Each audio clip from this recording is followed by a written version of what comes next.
Prātā nāk kāds otrs gadījums, kuru mēs lasām Jāņa evaņģēlija 2. nodaļā. Bija kāzas Kānā Galilejā. Jēzus bija ielūgts. Vīns pietrūka. Ko darīt?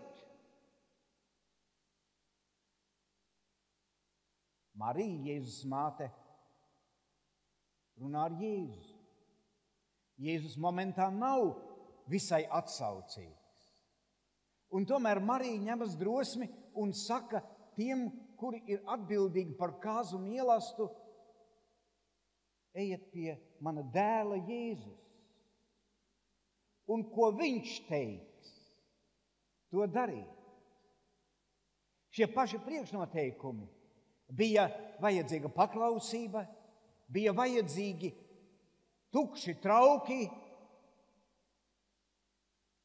lai Dievs varētu darīt brīnumu. Lai Dievs varētu svētīt. Brāļi un māsas, mēs lasām 1. vēstulē Korintiešiem 10.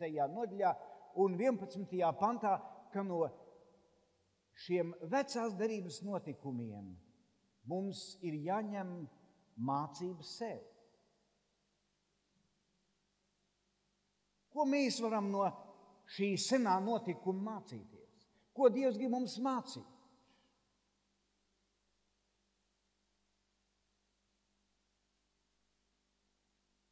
Ticīgais cilvēks var nonākt grūtās dzīves situācijās.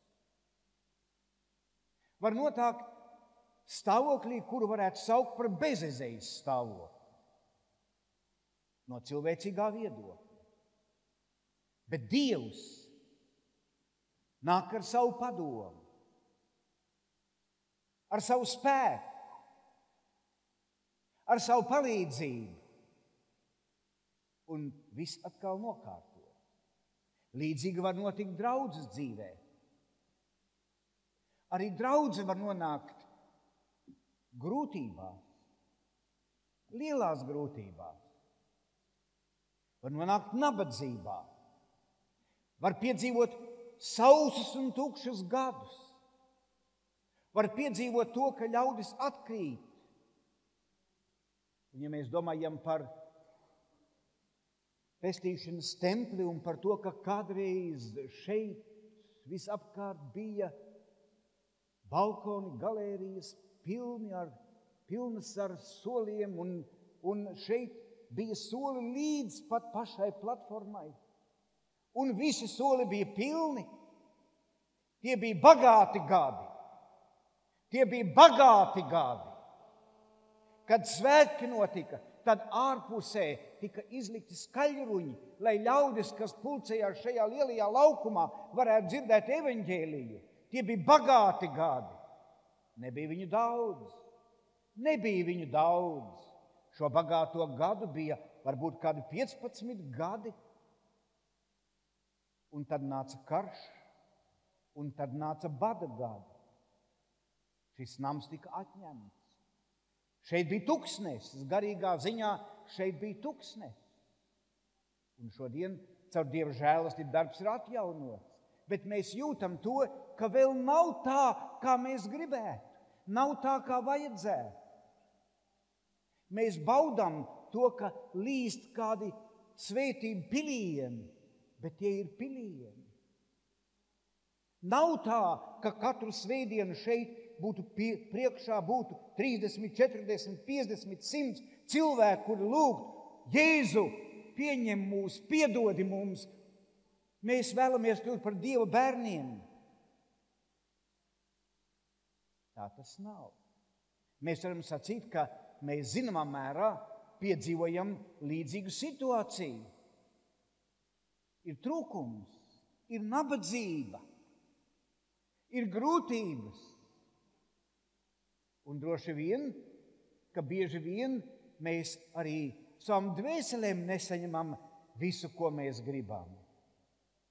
Bet, braļi un māsas, ļaujiet man jums teikt, ka neraugoties uz situāciju, kāda tā ir, svētību avots ir pieejams.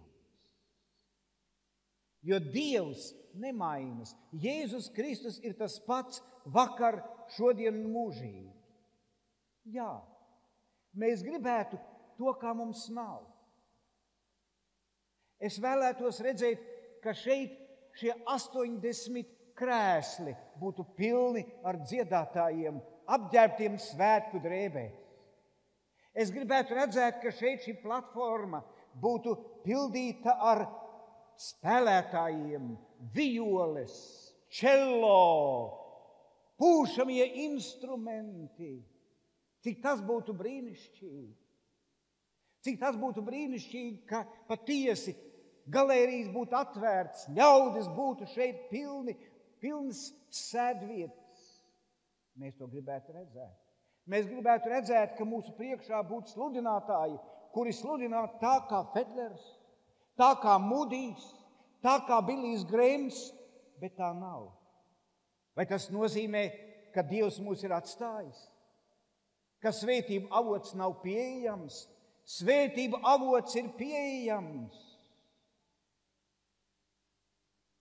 Kas mums ir vajadzīgs? Tā pati bagātība, kas bija pieejama Pāvilam, kas bija pieejama Pēterim, tā pati bagātība ir pieejama mums. Kas ir svētība avots? Jēzus Kristus. Viņš mums ir lielākā vajadzība. Un viņš ir šeit. Viņš ir ar mums.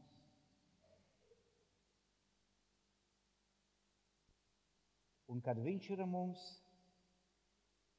tad mums ir pats galvenais. Un tad mēs varam sacīt, ja tu esi mans, tad man nevajaga ne debesis, ne zemes.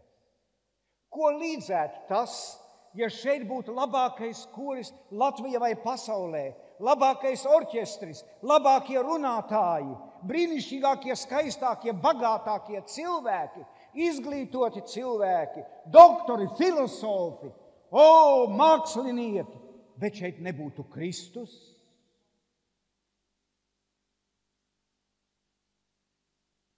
Es daudz labāk jūtos, kad es esmu kopā ar darba rūķiem, ar sastrādātām rokām, ar zemniekiem, kuri ir sanākuši kopā un smako pēc sviedriem, ar bezpajumtniekiem, kuri sauc pēc Jēzus Kristus, nekā ar izsmalcinātiem ļaudīm, kuri paļaujās uz savu gudrību, kuri domā, ka šeit ir avots visām svētībām viņu spēkā, viņu muskuļos, viņu makā. Ja tu esi mans, tad man nevajag vairs ne debesis, ne zemi.